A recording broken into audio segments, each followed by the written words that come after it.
विजय जी, यहाँ पर एक बात ये भी साबित हो गई है कि ट्रंप को सीरियसली, जैसा कि डीपी पांडे सर कह रहे हैं, ट्रंप को हम लोग सीरियसली पता नहीं क्यों लेते हैं, लेने की जरूरत नहीं है। वही ट्रंप हैं जो सुपर पावर कंट्री के जो है वो राष्ट्रपति हैं, लेकिन वही कहते हैं कश्मीर डिस्प्यूट जो है वो 1000 साल पुराना है।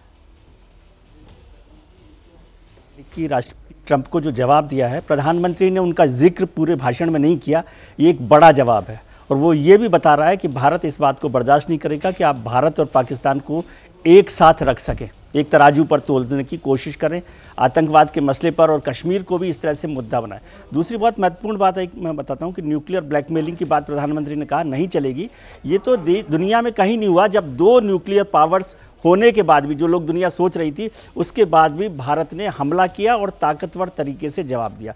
मैं रावलपिंडी में था कुछ साल पहले। रावलपिंडी में जो आर्मी हेडक्वार्टर है और नेशनल ये जो उनके न्यूक्लियर वॉर हेड्स हैं वो भी रावलपिंडी में है, वहीं के करीब भारत ने हमला किया, जिसका जिक्र राजनाथ सिंह जी ने भी, रक्षा मंत्री ने भी किया है। तो ये न्यूक्लियर पावर की जो लड़ाई है। और एक चीज़ का मैं जिक्र जरूर करना चाहता हूँ यहाँ पर, आज मौजूद है कि नहीं, कि कुछ वर्ष पहले एक हमला पाकिस्तान की तरफ से हुआ था, आतंकवादी हमला। उसके बाद भारत की तरफ से ये कहा गया था कि पाकिस्तान भी आतंकवाद का पीड़ित देश है।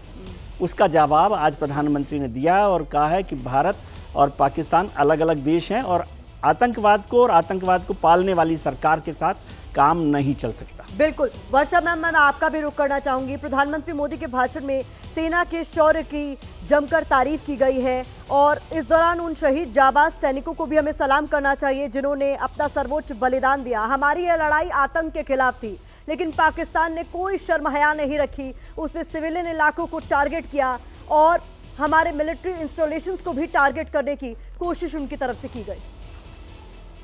तो मैम, मैं यही कहना चाहूंगी कि उन्होंने कोशिश करी पर उनकी कोशिश कामयाब नहीं हुई और हमने जो कार्य किया वो पूरा करके दिखाया। तो ये ही फर्क है दोनों नेशंस में। हर जैसे जब मैं एयरफोर्स में थी तब से हम लोग ये सारे एयरफील्ड्स वगैरह पे अटैक की प्लानिंग करते थे, और आज भी जो ये हमारी फोर्सेस ने अगर कुछ कर दिखाया है वो एक दिन की तैयारी नहीं होती है।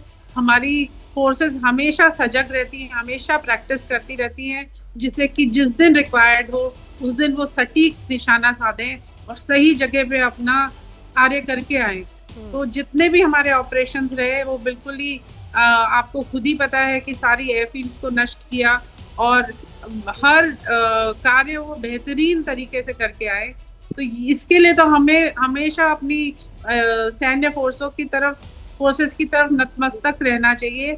उनका जो हमें सम्मान है वो मेरे दिल में और बढ़ गया। तो इसलिए सेम चीज़ हर सिविलियन को भी करना चाहिए, समझना चाहिए कि कैसे, किस तरह से आर्मी, एयरफोर्स और बाकी सर्विसेज के जो लोग होते हैं किस तरह से मुश्किल से अपना जीवन बिताते हैं और हर वक्त वो तैयारी में लगाते हैं। तो उसके लिए उन सब के लिए मेरा एक सैल्यूट है और इस बहुत बहुत उन सबको धन्यवाद, उनकी फैमिलीज को धन्यवाद। बिल्कुल।